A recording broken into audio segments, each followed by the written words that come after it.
ability to manage that interoperability at scale with a speed and an economic that actually makes sense. That, I think, the industry is identifying that's the number one challenge. Obviously, Rakuten Symphony is running networks at scale with this interoperability. Just describe the process that is implemented that allow us to do this, because you're responsible for that whole operation. Yeah, very right, Jeff. I think I lived through the era, as we were talking about, where the proprietary system, legacy technology was the first thing to do, which was organization-centric, company-centric, and here we are, like those things doesn't exist right now, many of them, or trying to go downhill. Rakuten Symphony from the very beginning has gone with the mission that we want to democratize technology or the communication. And then we started building the thought process about it. So we embraced the program like Open RAN, Open Radio System, trying to build the things. And now we have the biggest network, which is deployed with these fundamental architecture novelties. I think we have around 350,000 nodes integrated. I think, as you're right, any good thing, any large scale things takes time for the adaptation. So there are some challenges of adopting it, building it to open system, but the fruits are enormous of it, right? And then this is where I see the industry going in the future. So I think Rakuten Symphony took the lead. We disrupted the system, and here we are with a live network already there, which is going to be futuristic. And if you look into it, how the ORAN adaptation has been embraced by industry, it's a little slow, but if you look at the report and the survey reports today, I think around 50% of the operators are leaning towards Open RAN. And if you look at the heavy reading survey report, around 60% of the people are saying that in 2025, they are going to deploy some part of it into their network in all the cities. So this adaptation is being followed by now rest of the industry. And Rakuten Symphony took a leapfrog thing a couple of years ago. And now we have a functional network based upon these principles, which will actually help transform where we are heading going forward. You make it sound so simple. So I know for other operators that are used to working with systems that arrive that have already been integrated together, that this transition from taking a traditional delivery and then moving into a more open delivery is proving to be challenging. And some operators are choosing that they stay with one traditional vendor, and then that vendor starts to open the network up for them. Rakuten Symphony took a very different approach. Rakuten Symphony immediately took the responsibility to putting the pieces together. Just describe the process, the expectation, because I think for the audience, that's the $1 million question. I want to make somebody else's radio work with somebody else's baseband as quickly as possible. How do you manage that? Okay, so as part of the Open RAN journey, we picked up very early saying that there has to be a ecosystem of interoperability. And then the things starts from the radio ecosystem. So we actually invested quite heavily into making the radios interoperable with our software, building the base layer of it. We actually went into not only the radio ecosystem, though there is a lot of, I think we almost interoperate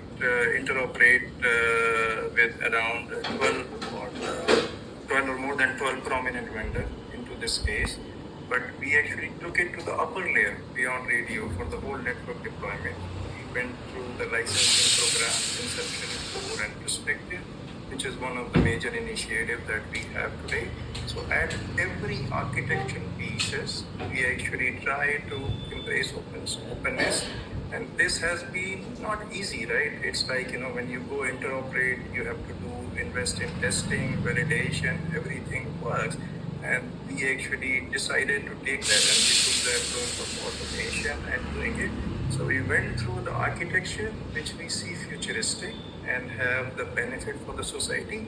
And moreover, it helps with our mission that Rakuten has to democratize connectivity. So the benefits will come. And this has been our thought process, interoperating into it, enabling the industry, right, to actually go into that perspective. I think we had this actually comes from democratizing connectivity mission, and we did what is the right thing to do to make it happen. But how do you guarantee that those radios actually work with your software without spending 12 months in a lab and continuously, testing and testing? How do you do that? So these kind of validation, which is a large scale validation, cannot happen without automation. So we have a state-of-the-art lab in Bangalore where we actually have embraced automation quite a bit. And it's a big lab. I think invite everybody to visit it as well and take a look. And this is what we are doing with our ORAN program, saying that we are inviting partners to come and visit it.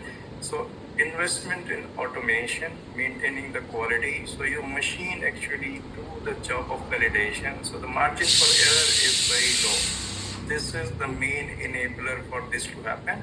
And we have to go this way because the heterogeneous ecosystem is pretty huge. And you cannot actually do with the manpower and the maintain the quality. So this is embracing the automation to the fullest and trying to do more and more going forward. Where I see there is a chance to even do more with the AI ecosystem and all those evolving even further. So this has been our thought process, and we went into the process of auto deployment, all these things. And right now we are on a journey saying that all these network functions, which are traditionally human intensive, should go machine intensive. I think this is where I see entire landscape is heading kind of thing. So only thing I will say, we was the early starter and we realized the complexity and we are on the right path. So the key word is that automation, is that large scale automation of the process. The industry seems to be really struggling with this. It seems that we have solved it. How would you advise the rest of the industry to try and adopt the same approaches? This seems like the secret sauce to me, the Coca-Cola recipe. Yeah, I think I will give another dimension to it. Industry is struggling with it, but there are other reasons for this struggle. Proprietary technology, business reason. I could lock in an operator to actually do that. And then there are other interests which is actually coming in the way for these advancements to go forward. There are tools available for people to adopt it. And that's why we can say that adoption of ORAN is going slow, but it's actually not slow. If people are looking at the 3D cost of doing it over a step, you might want to put a functions right and saying that it happens today quickly, but you pay for it later. And this actually what the industry has realized, and that's why in all the reports, people are now leaning, even the people with proprietary player are leaning that they are now going for the ORAN type of adaptation. And this is what the survey and the results are telling you. It's the reality is on the basis. And just for the audience to mention what Sanjay said again, I have visited the lab in Bangalore, and it's very impressive. And Sanjay did have his kindness describe the processes that are involved.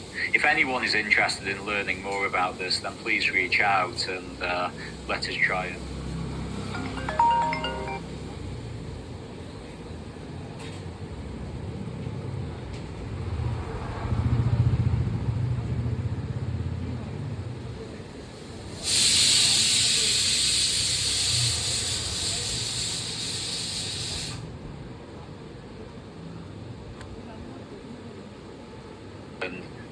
Share, and even if you're in Bangalore, we can try and organise visits here.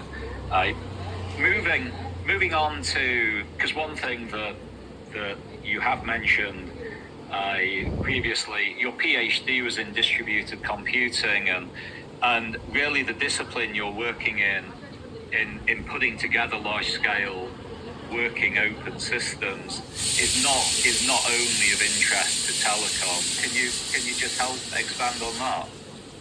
So if I try to do that, right, when I was doing my PhD, that was the era for Cray computer. If you want to compare it, that's like proprietary hardware, which is very expensive.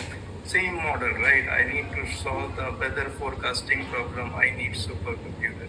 So my PhD was saying that the network was just about to come in those days, right? And the small IBM machines was there in the lab. So saying how you connect that and how you actually try to use the little boxes to solve the bigger problem, which is you can compare it saying that what we are trying to do with the little component connected together and trying to solve the bigger problem, right? So the experience that I got it from that perspective significantly applies. The fundamental doesn't change, the domain changes, kind of thing.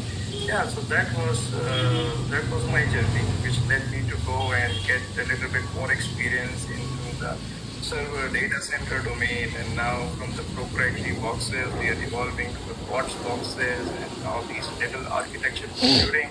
I see the same thing is getting repeated, and now we can address large scale problem. We can look at the transformation of it.